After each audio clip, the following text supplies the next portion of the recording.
வரலாற்று சிறப்புமிக்க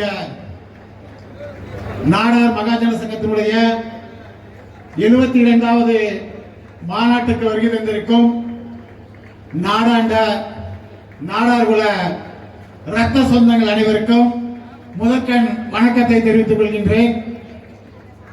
இந்த வரலாற்று சிறப்புமிக்க நிகழ்ச்சியில் எங்களை போன்ற இளைஞர்களையும் அழைத்து பெருமை சேர்த்த நாடார் சமுதாயத்தினுடைய விடிவெள்ளியாக கலங்கர விளக்கமாக நாடார் சமுதாய இளைஞர்களின் இதய நாயகனாக வீட்டிருக்கும் எங்களுடைய நாடார் மகாஜன சங்கத்தினுடைய பொதுச் செயலாளர் அருமை அண்ணன் மாவீரன் கரிகோல் ராஜ் அண்ணாச்சி அவர்களுக்கு தமிழ்நாடு நாடார் சங்கம் சார்பாக நெஞ்சார்ந்த நன்றி தெரிவித்துக் கொள்கிறோம். இந்த நிகழ்ச்சியை கொடியேற்றி துவக்கி வைத்திருக்கும் சங்கத்தினுடைய தலைவர் அருமை அண்ணாச்சி குருசாமி வெள்ளை அண்ணாச்சி அவர்களுக்கும் மாநாட்டை தலைமையேற்று நடத்தி கொண்டிருக்கும் பிஎஸ்பி குரூப்ஸ் துரைபாண்டி அண்ணாச்சி அவர்களுக்கும் எங்களுடைய மாநாட்டு திறப்பாளர் அருமை அண்ணாச்சி SN தேவர் அண்ணாச்சி அவர்களுக்கும் மற்றும் இந்த நிகழ்ச்சியிலே கலந்து கொண்டிருக்கக்கூடிய அனைத்து சமுதாய சொந்தங்களுக்கும் நன்றியையும் வணக்கத்தையும் தெரிவித்துக் கொள்கின்றோம்.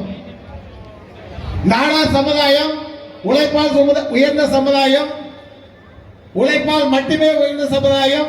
ஒரு நாளைக்கு தமிழகத்தில் 18 மணி நேரம் உழைக்கக்கூடிய சமுதாயம் நாடார் சமுதாயம்.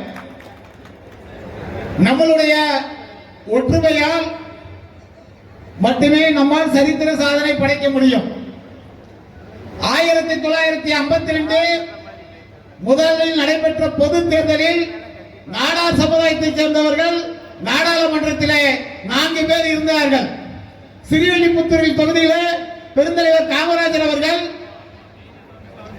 ஸ்ரீவைகுண்டம் தொகுதியில் ஏவி தாமஸ் நாடார் அவர்கள், நாகர்கோவில் தொகுதியில் மார்ஷல் நேசமணி நாடார் அவர்கள், திருவனந்தபுரம் தொகுதியிலே நமது அருமை அண்ணாச்சி அவர்கள், இப்படி ஒரு 4 பேர்கள் நாடாளுமன்றத்தில் இருந்தார்கள். ஆனால் இன்றைய நிலைமை நாடாளுமன்றத்திலே நாடார் சமுதாயத்திற்கு வெறும் 2 நாடாளுமன்ற உறுப்பினர்கள் தான் இருக்கின்றோம் என்பது ஒரு வேதனையான விஷயமாக இருக்கிறது. தமிழகத்தில் பாராளுமன்ற தொகுதியில் நம்மளுடைய மக்கள் தொகை அடிப்படையில் தமிழகத்தில் 234 தொகுதிகளிலும் பறைந்து விரிந்து வாழுகின்ற சமுதாயமாக நாடார்கள் இருக்கின்றோம். நம்மளுடைய மக்கள் தொகை என்பது அம்பாசங்கர் கமிஷன் அடிப்படையில் 15%, அதாவது பிற்படுத்தப்பட்டவரின் முதன்மையான சமுதாயம் நாடார் சமுதாயம்.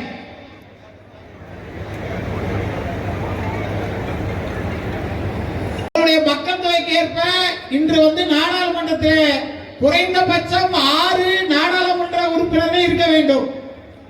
நம்மளுடைய ஒற்றுமை இல்லாத காரணத்தினால் பெருந்தலைவர் காமராஜர் அவர்களிடம் நாடார் சமுதாயத்தினுடைய வளர்ச்சிக்கு காரணம் என்ன என்று கேட்கும் போது அவர்களிடம் 3 மை இருக்கின்றது. அந்த 3 மை இருக்கும் வரை நாடார் சமுதாயத்தை யாராலும் வீழ்த்த முடியாது என்று தெரிவித்தார்கள். அந்த 3 மை என்பது ஒற்றுமை, நேர்மை, மகமை. ஆனால் இன்று மகமையை நேர்மை இருந்தாலும் கூட ஒற்றுமை இல்லாத காரணத்தினால் நம்ம அரசியல் பின்னோக்கி போயிட்டு இருக்கோம். தமிழகத்தில் உள்ள, இந்தியாவில் உள்ள, உலகத்தில் உள்ள அனைத்து நாடார் சங்கங்களையும் இணைக்கக்கூடிய தகுதி, ஆற்றல் நாடார் மகாஜன சங்கத்திற்கு உள்ளது. நம்மளுடைய தாய் சங்கமாக தாயை போன்று அரவணைத்து உலகம் முழுவதும் இருக்கக்கூடிய நாடார் சங்கங்களை ஒருங்கிணைத்து நம்மளுடைய கோரிக்கையாக தமிழகத்தில் 6 நாடாளுமன்ற தொகுதிகள், நாகர்கோவில், திருநெல்வேலி, தூத்துக்குடி, விருதுநகர், வடசென்னை, ஈரோடு 6 தொகுதிகளிலும் நாடார்களுக்கு வாய்ப்பு வழங்கும் அரசியல் கட்சிகளுக்கு தான் நம்மளுடைய வாக்கு என்பதை நமது அருமை அண்ணன் அவர்களுடைய கூட்டத்தின் வாயிலாக ஒரு தீர்மானமாக நிறைவேற்ற வேண்டும் என்பதை இந்த நேரத்திலே கேட்டுக்கொள்கின்றேன். நமது ஐயா பட்டிவீரன்பட்டி சவுந்தரபாண்டியன் அவர்கள் 1921 சட்டமன்றத்திற்கு சென்று நான் நாடார் சமுதாயத்தினுடைய பிரதிநிதி, நாடார்களுக்காக தான் பேச வந்துள்ளேன் என்று கூறி கிட்டத்தட்ட 1921 இருந்து 37 வரை 17 ஆண்டுகள் சட்டமன்றத்திலே இருந்தார்கள்.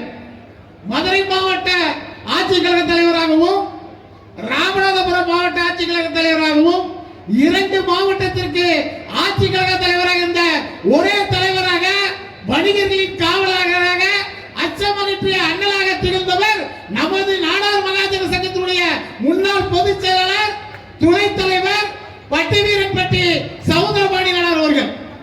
அவரை போன்ற ஒரு ஆளுமை மிக்க சமுதாய உணர்வுள்ள நல்லவர்கள், வல்லவர்கள் சட்டமன்றத்திற்கு செல்ல வேண்டும்.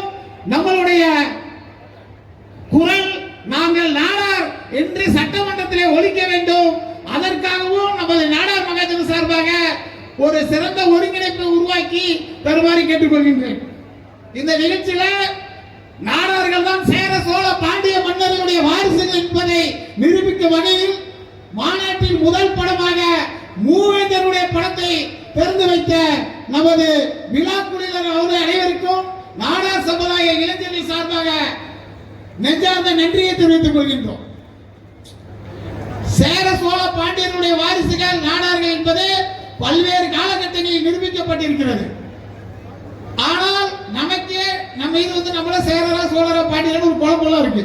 இதெல்லாம் வந்து நாடார் மகாஜன சங்கத்துடைய கிட்டத்தட்ட 75 வருஷம் 80 வருஷம் உள்ள புஸ்தகத்தில் உள்ள குறிப்புகளை எல்லாம் தொகுப்பாக வெளியிட்டு இன்றைய இளைய தலைமுறைக்கு நம்மளுடைய வரலாற்று பெருமைகளை, நம்மளுடைய வரலாற்று சாதனைகளை, நமது முன்னோர்கள் செய்த சரித்திரங்களை நாம் எடுத்துச் சொல்ல வேண்டிய கட்டாயம் இருக்கின்றது. அதை அருமை அண்ணாச்சி அவர்கள் போன்றவர்கள் நிச்சயம் செய்ய முடியும், செய்ய வேண்டும். அதே மாதிரி இன்னைக்கு வந்து தமிழ்நாடா இருக்கட்டும், தமிழா இருக்கட்டும், தமிழ் மொழிக்காக உயிரை தியாகம் செய்த சமுதாயம் நாடார் சமுதாயம். 1935 ஆண்டு காலத்தில் ஹிந்தி திணிப்பு நடக்கும் போது அதற்காக உயிரை விட்ட தாளமுத்து ஒரு நாடர். அதே போன்று சென்னை மாகாணம் மொழிவாரி மாகாணமாக பிரிக்கப்பட்டு தமிழ்நாடு என்று பெயர் வைக்கிறதுக்காக ஒரு நாள் 2 நாள் அல்ல, 10 நாள் 20 நாட்கள் அல்ல, 30 நாள் 40 நாட்கள் அல்ல, 76 நாட்கள் பட்டினி போராட்டம் நடத்தி உலக சரித்திரத்திலேயே ஒரு கொள்கைக்காக உயிரை விட்ட வீர பரம்பரையினர் தியாகி விருதுநகர் சங்கரங்கினர். அப்படிப்பட்ட பெருமகன்கள் கொண்டு வந்த தியாகத்தில் தான் இன்னைக்கு நம்ம இருக்கோம். அதே போன்று தமிழ் ஈழத்தில் நம்மளுடைய தமிழ் சொந்தங்கள் கொத்து கொத்தாக கொன்றை குவிக்கும் போது தனது உடம்பையே தீப்பந்தமாக மாற்றி உலகத்தையே ஒரு கணத்தில் தமிழ் ஈழத்தின் மீது திரும்பி பார்க்க வைத்த மேலாத்தூரை சேர்ந்த முத்துக்குமார் என்கின்ற ஒரு மாவீரனும் நாடார். இப்படி தமிழுக்காகவும் தமிழர்களுக்காகவும் தமிழகத்திற்காகவும். அதே போன்று இன்னைக்கு வந்து தமிழ்நாட்டில் கன்னியாகுமரி மாவட்டமா இருக்கட்டும், தலைநகரம் சென்னையாக இருக்கட்டும், இல்ல திருத்தணி சுற்றி இருக்கக்கூடிய 331 கிராமங்களாகட்டும், இப்படி இது எல்லாமே கிடைப்பதற்கு நாடார்களுடைய போராட்டம் தான் காரணம். கன்னியாகுமரி மாவட்டம் இன்று தாய் தமிழகத்தோடு இருப்பதற்கு குமரி தந்தை மார்சல் நேசமணியாளர் போன்ற ஆளுமை மிக்க தலைவர்களால் தான் இன்னைக்கு வந்து தமிழ்நாடு இங்க இருக்குது. அதே போன்று சென்னையை வந்து ஆந்திராவுடைய தலைநகரை ஆக்குவோம் அப்படிங்கிற ஒரு சூழல் இருக்கும் போது தலையை கொடுத்தேனும் தலைநகரை காப்போம், உயிரை கொடுத்தாலும் உரிமையை மீட்போம் என்று கூறி சென்னையை காப்பாற்றுவதற்காக திருப்பதி வரை சென்று போராடிய மாவீரன், புதிய தமிழகத்தின் தந்தை என்று போடப்படுகின்ற சிலம்பு செல்வர் மாப்போசி கிராமணையா அவர்கள். இப்படி நம்மளுடைய அந்த போராட்டத்துக்காக திருத்தணியை சுற்றி 331 கிராமங்கள் நீங்க வந்து தமிழ்நாட்டோட இருக்கு. இப்படி அனைத்து விஷயத்திற்கும் ஒரு முன்னோடியாக முதன்மையாக இருக்கக்கூடிய சமுதாயம் நாடார் சமுதாயம். 1952 வந்து திருச்சி நாடாளுமன்ற உறுப்பினராக ஒரு நாடாரை பால் எட்வர்ட் மதுரை ஐயா இருந்தாங்க. மதுரையில நாடாளுமன்ற உறுப்பினராக கேட்டுக்கே தங்கமணி வச்சிருந்தாங்க. இப்படி பல பேர்கள் மதுரை, திருச்சி, தஞ்சாவூர்ல ஏவிஎஸ் பரிசுத்த நாடார் அவர்கள், திண்டுக்கல்லுடைய நகராட்சி சேர்மனாக எம்எஸ்பி சோலை நாடார் அவர்கள், மூணாறுல நம்ம அண்ணாச்சி ஒருத்தர் தலைவர். இப்படி ஒட்டுமொத்த தமிழகத்தினுடைய வளர்ச்சிக்கும் வித்திட்டது நாடார்கள். நாடார்களுடைய இன்றைய தேவை ஒற்றுமை. நாடார்களுடைய இன்றைய தேவை ஒற்றுமை. இதையெல்லாம் அண்ணாச்சி கொண்டவர்கள் தான் செய்ய முடியும். அவர்கள் செய்து தர வேண்டும் என்று கேட்டுக்கொள்கின்றேன். பெருந்தலைவர் காமராஜர் வழியில், தமிழர் தந்தை ஆதித்தனார் அவர்களுடைய வழியில், குறிப்பா சொல்லணும்னா நாடார் மகாஜன சங்கம் 1910 உருவாக்கப்பட்டது. அதற்கு காரணம் நமது மதிப்புக்குரிய நிறுவன தலைவர் ராவ் பகதூர் ரத்னசாமி நாடார் அவர்கள். பொறையார் ராவ் பகதூர் ரத்னசாமி நாடார் அவர்கள். அவர்கிட்ட வந்து who is நாடார் அப்படின்னு கேட்டாங்க வெள்ளைக்கார நண்பர்கள். நாடார் யாரு, நீங்க நாடார் போட்டிருக்கீங்க கேட்கும்போது, நாடார் என்றால் யார், இந்த நாட்டை ஆண்டவர்கள், உழைப்பால் உயர்ந்தவர்கள் என்று நிரூபிப்பதற்காக நாடார் மகாஜன சங்கம் என்ற ஒரு மிகப்பெரிய சங்கத்தை நிறுவி 3 நாட்கள் முதலில் மிகப்பெரிய மாநாடு நடத்தி, நாடார் மாநாடு என்றாலே நாடார் சமுதாய வரலாற்றில் மட்டும் நாட்டுக்கே ஒரு மைல்கல்லாக திகழ்ந்ததுதான் வரலாறு. அப்படி தன்னுடைய பொறையாறிலே மிகப்பெரிய மாநாட்டை நடத்தி நாடாருடைய ஒற்றுமைக்கு வழிவகுத்த நமது அருமை ஐயா ராவ் பகதூர் ரத்னசாமி நாடார் அவருடைய புகழை பெருமையை காத்து நிற்க வேண்டியது நம்மளுடைய கடமை. இதை போன்று நம்மளுடைய வருங்கால சன்னதியினர்கள் ஒரு சிறப்பான நல்ல தலைவர்கள் உருவாக வேண்டும். நாடாருடைய வளர்ச்சியே நாட்டின் வளர்ச்சி. நாட்டினுடைய முதுகெலும்பு விவசாயம் என்றால் அந்த விவசாயத்துக்கு முதுகெலும்பு வணிகர்களான நாடார்கள். நாடார்கள் ஒன்றுபடுவோம், வெற்றி காட்டுவோம். உண்மைக்கு உழைப்புக்கு பெயர் பெற்றவர்கள் நாடார்கள். நாடார்களுடைய புகழ் காப்போம்.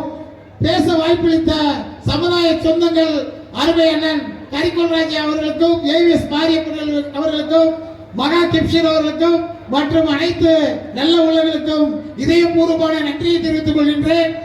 நாடார் மகாஜன சங்கம் சமுதாயம் சார்ந்து எடுக்கக்கூடிய எந்த நல்ல விஷயம் என்றாலும் 38,799 உறுப்பினர்களை கொண்ட தமிழ்நாடு நாடார் சங்கம் உறுதுணையாக நிற்போம் என்று உறுதி கூறி நன்றி தெரிவித்துக் கொள்கின்றேன். நன்றி.